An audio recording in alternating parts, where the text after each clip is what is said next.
Hello दोस्तों, आज की हमारी कहानी है सीमा नाम की एक लड़की की कहानी। चलिए कहानी को शुरू करते हैं। सीमा 21 साल की लड़की है और वो अभी कॉलेज के फर्स्ट ईयर में अपनी पढ़ाई कर रही है। सीमा का एक बड़ा भाई है जिसका नाम रोहित है, जो कि उसी के कॉलेज में फाइनल ईयर का स्टूडेंट है। उनके मम्मी पापा दोनों नौकरी करते हैं। उनके पापा एक सरकारी अफसर में बाबू का काम करते हैं और उनकी मम्मी एक प्राइवेट स्कूल के अंदर टीचर हैं, जो कि छोटे बच्चों को पढ़ाती हैं। उनका परिवार काफ़ी हँसी-खुशी से अपना जीवन व्यतीत कर रहा था। इन 4 जनों का परिवार बहुत ज़्यादा आपस में खुश था, उस दिन तक जिस दिन तक इतना बड़ा हादसा उनकी ज़िंदगी में नहीं हुआ होता। सीमा पढ़ाई में बहुत ज़्यादा अच्छी है। उसने अपनी 12वीं की कक्षा 90% अंक लाकर बहुत अच्छे से उत्तीर्ण की और उसने ज़िले में प्रथम स्थान हासिल किया था, जिसकी वजह से उसे जिला कलेक्टर के द्वारा सम्मानित भी किया गया था। सीमा पढ़ाई में बहुत ज़्यादा अच्छी थी, इसलिए उसने कॉलेज के अंदर अपना साइंस का फैक्टर चुना और साइंस के क्षेत्र में वो बीएससी की पढ़ाई कर रही थी। जबकि उसका भाई बिल्कुल इसके उल्टा था। उसका भाई जब से कॉलेज के अंदर आया था, तभी से वो बुरी संगत में पड़ गया था। उसकी दोस्ती बहुत ज़्यादा गंदे-गंदे लड़कों से हो गई थी, जो कि बहुत ज़्यादा गंदे काम करते थे और उन लोगों के साथ ने उसे पूरी तरह से बिगाड़ कर रख दिया था। रोहित अक्सर अश्लील कहानियाँ पढ़ा करता था और आवारा लड़कों के साथ घूम-घूम कर वो शराब पीना भी सीख चुका था, जिसकी वजह से उनके मम्मी-पापा अक्सर काफ़ी ज़्यादा परेशान रहते थे। उन्होंने उसे समझाने की बहुत ज़्यादा कोशिश भी की थी। कई बार तो उन्होंने उसे मारा भी था, लेकिन इन सब का उसके ऊपर कोई ज़्यादा असर नहीं हुआ। उसने उन बुरे लड़कों की संगत को नहीं छोड़ा और शराब पीना और गंदी-गंदी फ़िल्में देखना भी उसने नहीं छोड़ा था। लेकिन सीमा और रोहित के बीच का संबंध काफ़ी ज़्यादा अच्छा था।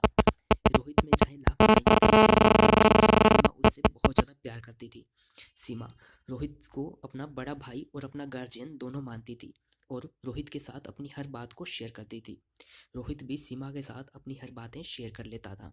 उन दोनों के बीच में काफ़ी ज़्यादा अच्छी बॉन्डिंग थी। रोहित सीमा का बहुत ज़्यादा ख्याल भी रखा करता था। वो उसके लिए हमेशा कभी ना कभी कुछ ना कुछ खाने के लिए ज़रूर लेकर आता था। उन दोनों के बीच में सब कुछ ज़्यादा अच्छा चल रहा था। सीमा कॉलेज के फर्स्ट ईयर में अपनी पढ़ाई काफ़ी ज़्यादा अच्छे से कर रही थी। वहीं रोहित फाइनल ईयर में पहुंच तो गया था, लेकिन उसकी पढ़ाई बिल्कुल भी खराब चल रही थी। एक दिन की बात है, सीमा जब बाथरूम से नहाकर वापस आई तो और वो अपने कपड़े पहनने लगी थी, तभी उसे लगा कि कोई उसे देख रहा है। जब उसने इधर-उधर देखा तो उसे कोई दिखाई नहीं दिया। उसने सोचा कि शायद ये उसका वहम होगा और वो अपने कपड़े पहनकर बाहर आ गई और कॉलेज जाने की तैयारी करने लगी और वो अपने कॉलेज चली गई। सीमा अक्सर अपने भाई के साथ ही कॉलेज जाया करती थी, क्योंकि वो दोनों एक ही कॉलेज में पढ़ाई करते थे, इसलिए वो दोनों कॉलेज चले गए। लेकिन उस दिन के बाद अक्सर सीमा को लगने लगा था कि कोई उसे देख रहा है। जब वो इधर-उधर देखा करती तो उसे कोई दिखाई नहीं देता। कॉलेज के अंदर भी ऐसा ही होने लगा था। उसे अक्सर एहसास होता कि कोई उसे देख रहा है, लेकिन होता कोई भी नहीं था। उसने सोचा कि शायद ये उसका मन का वहम होगा, इसलिए उसने इन बातों को नज़रअंदाज कर दिया और अपनी ज़िंदगी में खुशी-खुशी से रहने लगी। एक दिन की बात है, शाम को उसकी तबीयत खराब थी।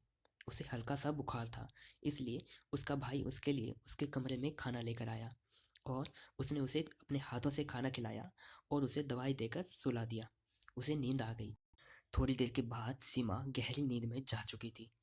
तभी थोड़ी देर के बाद उसे एहसास हुआ कि कोई उसके कपड़ों को छूने की कोशिश कर रहा है। थोड़ी देर के बाद उसे लगा कि कोई उसके कपड़ों को उतार रहा है। वो अपनी आंखें खोलना चाहती थी, लेकिन वो अपनी आंखें नहीं खोल पा रही थी। वो चिल्लाना चाहती थी, लेकिन उसके मुंह से आवाज़ भी नहीं निकल पा रही थी। वो बहुत ज़्यादा गहरी नींद में जा चुकी थी, या फिर शायद उसे किसी ने बेहोश कर दिया था। अगले दिन जब सुबह उसकी आँख खुली तो उसने देखा कि उसके कपड़े ठीक-ठाक थे, लेकिन उसके अंदर के कपड़े उसे थोड़े से अजीब लगे। उसने सोचा कि शायद ये उसका वहम होगा और रात में सोने की वजह से उसके कपड़े थोड़े बहुत इधर-उधर हो गए होंगे। तो उसने ज़्यादा ध्यान नहीं दिया।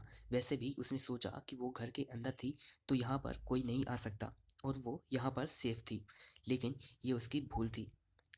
वो ऐसा सोचकर बिल्कुल आराम से नहाने चली गई और तैयार होकर अपने कॉलेज चली गई। अगले दिन शाम को जब उसके मम्मी-पापा बाज़ार गए हुए थे, तभी वो अपने कमरे में बैठी पढ़ाई कर रही थी। तभी बाहर के उसका भैया भी बाहर गया हुआ था। तभी उसके घर के दरवाजे की घंटी बजी। उसने बाहर दरवाज़ा खोला तो वहाँ पर कोई नहीं था। उसने इधर उधर देखा तो उसे कोई दिखाई नहीं दिया। उसने सोचा कि ये गली के बच्चे होंगे जो अक्सर घंटे बजाकर भाग जाया करते हैं। वो अंदर जाने ही वाली थी, तभी उसकी नज़र नीचे ज़मीन पर पड़ी। वहाँ देखा तो उसने वहाँ पर एक लिफाफा पड़ा हुआ था। उसने उस लिफाफे को उठाया और अंदर आ गई। वहाँ पर उसने दरवाज़ा बंद कर दिया। अंदर आकर उसने उस लिफाफे को खोला तो उसके अंदर से जो निकला उसे देखकर उसके होश उड़ गए। उस लिफाफे के अंदर उसे एक फ़ोटो दिखाई दी, जिस फ़ोटो के अंदर वो लेटी हुई थी अपने बिस्तर के ऊपर अपने कमरे में, और उसके बदन पर एक भी कपड़ा नहीं था। उस फ़ोटो को देखकर उसके होश उड़ गए। उसने सोचा कि ये फ़ोटो यहाँ पर कैसे आई। तभी उस फ़ोटो के पीछे उसने देखा तो उस फ़ोटो के पीछे लिखा हुआ था कि अगर तुमने किसी को बताने की कोशिश की तो मैं इस फ़ोटो को इंटरनेट पर लीक कर दूंगा। अब उसका दिल पूरी तरह से ज़ोर ज़ोर से धड़क रहा था। उसे समझ में नहीं आ रहा था कि वो क्या करे। आखिर बताए तो किसे बताए, क्योंकि उसके उस टाइम उसके घर पर भी कोई नहीं था, और ये बात उसे बहुत ज़्यादा परेशान कर देने वाली थी। उसे समझ में नहीं आ रहा था कि आखिर किसी ने उसके घर के अंदर घुसकर उसकी ऐसी फ़ोटो कब और कैसे निकाल ली। तभी उसे याद आया परसों की रात, जब उसे एहसास हो रहा था कि कोई उसके कपड़े उतार रहा है। अब उसे यकीन हो गया था कि उस रात को यहाँ पर कोई ज़रूर आया था, और वो जो मुझे एहसास हुआ था वो सिर्फ़ एक सपना नहीं था, वो हकीकत में ऐसा हुआ था। अब वो ज़ोर-ज़ोर से रोने लगी, और तभी उसका भाई बाहर से आया।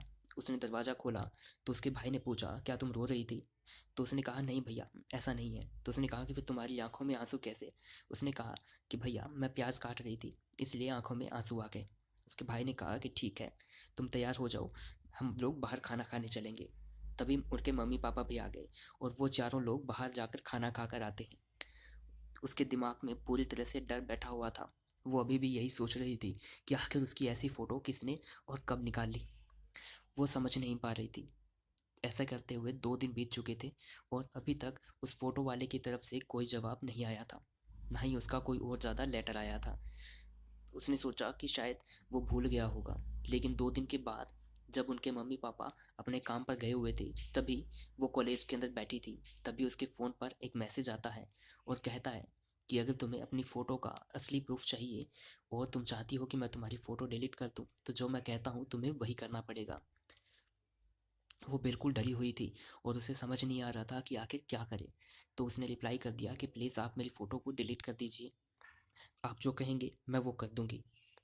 उसके बाद उसके तभी उसके फ़ोन पर एक और मैसेज आया, जिसमें एक होटल का एड्रेस लिखा हुआ था, और उसके साथ में ये लिखा हुआ था कि तुम्हें 1 घंटे के बाद मुझे इस होटल के रूम नंबर 110 के अंदर मुझे मिलना है। सीमा समझ नहीं पा रही थी कि आखिर क्या करे, क्योंकि उसे अपनी फ़ोटो वापस चाहिए थी, और वो जानना चाहती थी कि उसके साथ ऐसा किसने किया। इसलिए वो 1 घंटे के बाद उस होटल वाले कमरे में पहुंच गई। जब वो होटल के कमरे में पहुंची और उसने वहां का दरवाज़ा खोला, तो उसने देखा कि सामने होटल पर एक लड़का बैठा हुआ है, जो कि अभी पीठ करके बैठा हुआ है। जब वो कमरे के अंदर देख पहुंची और उसने लड़के को आवाज़ लगाई, तो फिर जब वो लड़का पलटा तो उसके होश उड़ गए। वो लड़का और कोई नहीं बल्कि रोहित ही था। जी हाँ, रोहित सीमा का भाई था। जब उसने अपने भैया को वहाँ पर देखा तो उसके होश उड़ गए। उसे लगा कि शायद वो गलत रूम में आ गई है। तो उसने कहा कि भैया, आप यहाँ पर कैसे? तो उसने कहा कि तुम सही सोच रही हो, मैंने ही तुम्हें मैसेज करके यहाँ पर बुलाया है, और तुम्हारी वो फ़ोटो मैंने ही खींची है। अब जो जैसा मैं चाहता हूँ तुम्हें वैसा ही करना पड़ेगा। अक्सर में रोहित इतना ज़्यादा बिगड़ गया था कि उसकी नज़र अब उसकी बहन पर आ गई थी। उसकी बुरी संगत ने उसे इतना ज़्यादा बिगाड़ दिया कि अब वो अपनी बहन का ही फ़ायदा उठा लेना चाहता था। सीमा उसके सामने रोने लगी और कहने लगी कि भैया, प्लीज़ ऐसा मत कीजिए, मैं आपकी बहन हूँ। लेकिन रोहित ने उसकी एक नहीं सुनी, और वो उसे ब्लैकमेल करने लगा कि अगर तूने मेरी बात नहीं मानी तो मैं इस सारी फ़ोटोज़ को इंटरनेट पर लीक कर दूंगा, फिर तू बदनाम हो जाएगी और तेरी कभी शादी भी नहीं होगी। सीमा अब पूरी तरह से हार चुकी थी, और उसने खुद को अपने भैया के सामने सरेंडर कर दिया। अब उसका भाई जब चाहे उसका फ़ायदा उठाने लगा था। अब तो उसकी हद इतनी ज़्यादा बढ़ चुकी थी कि वो घर के अंदर भी उसका फ़ायदा उठाने से बाज नहीं आता। सीमा अब दिनों दिन परेशान रहने लगी थी।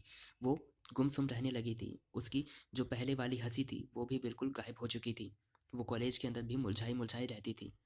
तभी कॉलेज में उसके साथ पढ़ने वाली एक लड़की ने एक दिन उससे पूछा, जो कि उसकी बेस्ट फ्रेंड थी, कि तू अब पहले जैसी नहीं लगती, क्या हो गया है तुझे? तो उसने कहा कि नहीं नहीं, ऐसी कोई बात नहीं है। जब उसने थोड़ा और जोर दिया तो फिर उसने अपनी सारी आप बीती उसे बता दी और उसके सामने फूट फूट कर रोने लगी। उसकी बेस्ट फ्रेंड को बहुत ज़्यादा गुस्सा आया और उसने तुरंत अपने बड़े भैया जो कि एक पुलिस ऑफिसर थे उनसे शिकायत कर दी। उसके बड़े भाई ने, जो कि पुलिस वाला था, उसने अपनी टीम को साथ लेकर पूरी तरह से उसके भाई के फ़ोन को हैक कर लिया और उसके फ़ोन से सारी फ़ोटोज़ को डिलीट कर दिया। उसके बाद उन दोनों ने अपनी पूरी टीम के साथ उसके भाई के घर पर छापा मारा और उसके भैया को गिरफ्तार कर लिया। जब उनके मम्मी पापा को पता चला कि उनके बेटे ने इतनी ज़्यादा गंदी हरकत की है, तो वो दोनों शर्म के मारे कुछ नहीं बोल पाए और उसे पुलिस के हवाले कर दिया।